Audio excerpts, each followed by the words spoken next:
Thank you, Thomas.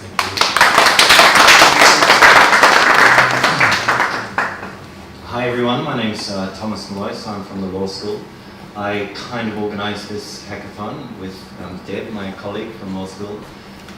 So about a year and a half ago, in fact for me it's about 10 years, but a year and a half ago we had a look at how we could find an intersection between education and technology, and I've always been interested in this area.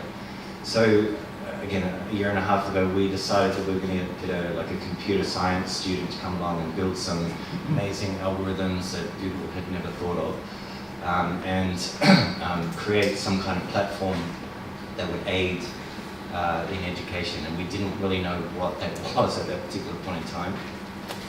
So this hackathon kind of just came here by itself. We ended up going away from the idea of getting a computer science student to do that. And now we've got all of you great students together, which is so much better because look at all these great minds in front of us. It's brilliant. So we want to get a kind of merging of education and technology, but also user design. Deb's very big on the user design area, where we get a kind of interface between student and machine. Okay, that's kind of a big thing we're doing, and Eduardo, the next speaker, will talk a little bit about social robotics as well in that area, so a physical entity that possibly could teach or could have some educational value. So as far as I'm concerned, what are some areas that I would be really interested in for you guys to think about in education? And you're the students. I'm actually an education designer up at law, or I was until Wednesday. Really? This is my song. Well, actually, I'm an education startup from Melbourne, so I'm working with an education startup. I was going to say,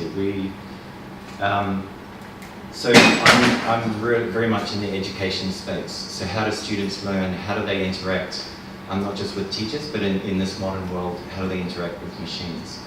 I think we're at a point in the world right now where particularly companies like Google, Amazon, they have teams of the brightest in the world sitting down producing algorithms and things, looking at mass data, big data, trying to work out what people are thinking and that kind of thing.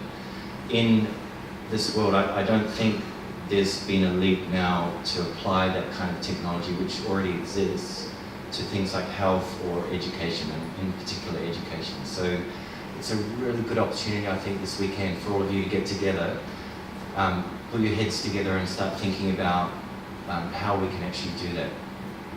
I really believe that in 100 years, they'll look back at this era and they'll say 2019 at UNSW is where it all started. And they'll go, really, and they'll go, these people got together and they viewed how we could use technology in education in such a way that had incredibly successful outcomes.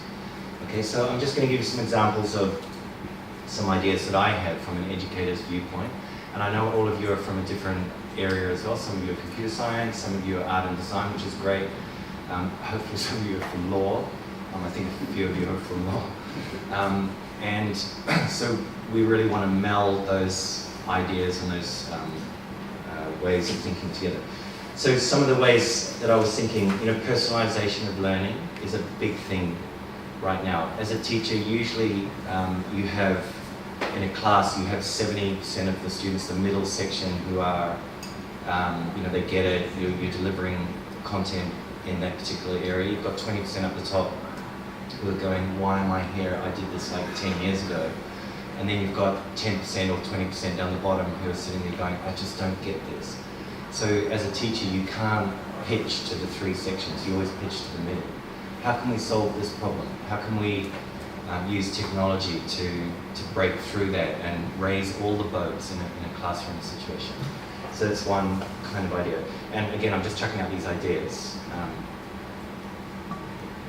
In that, what I just said there about personalization, there are about 50 different things you could think of.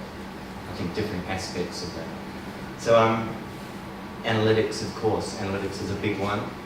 If a teacher is informed about their student cohort, they can modify and teach in a personalized way for all of their students.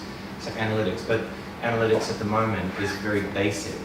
We have Moodle, I guess all you guys use Moodle. Moodle, if you look at the back end of Moodle and the analytics, it's really difficult to pull meaningful knowledge out of that so that you can actually go into a class and modify your class based on that.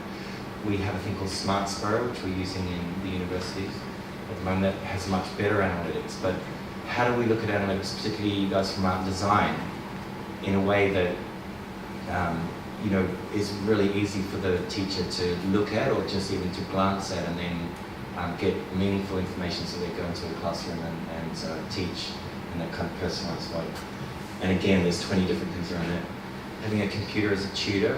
So there are many programs at the moment doing this. Duolingo as a kind of machine learning tutor. In this kind of system, how does feedback work in a machine learning situation? Or sorry, not machine learning, but a machine learning space. How does feedback work? How about a system that a student interacts with and the computer feeds that information, whether it's correct or not correct, in a kind of formative assessment situation, and then builds automatically lessons around what the student has inputted into that system. So that's kind of a more advanced idea that goes 2 stages, but how do we use technology to build that? And imagine a system for English language learning, for example, if you had the student saying, like, the dog walk in the park, it should be walks in the park, right? And the computer picks it up and says, okay, so he's made a mistake, he or she's made a mistake there. But we can build a little learning sequence on the side there that will deliver to that student automatically the knowledge that they need to be able to learn English, something like that. And we're sitting here, as I said before, 2019 might be the turning point maybe for some of you. That kind of thing, the commercial value of that is huge. So this weekend is about ideas, but it's also about pushing that forward a little bit to a commercial era or arena. Okay, how about a program that can analyze short answer answers. So a student types in a short answer to a question, and then the machine gives feedback in an automated way, but we use machine learning so that it gets more and more accurate as we go on. And originally, Deb and I were thinking about machine learning and natural language processing for this hackathon. We've kind of veered away from that to bring it into a broader area, but if you're from computer science, please go into machine learning, because I'm really interested in the idea of how do we get the machines to learn from student input with big data, so that the machine can get more and more clever, if that's possible, or more and more accurate in their responses to students. That's also another one. So some problems we're having: the marking, formative assessment, and giving feedback. That's a big problem we have in education at the moment. Can technology solve that? Another one is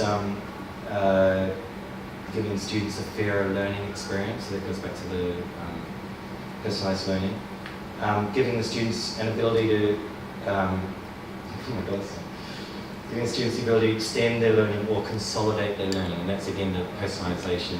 If you're at the top, can we have a classroom that the people who are forging forward can, without the teacher, the machine can allow them to do that, and then also pick up, and possibly that's and people down the bottom can also go with the middle section, or even the people who are forging forward. And can we get a system where there's kind of a mentor system within that?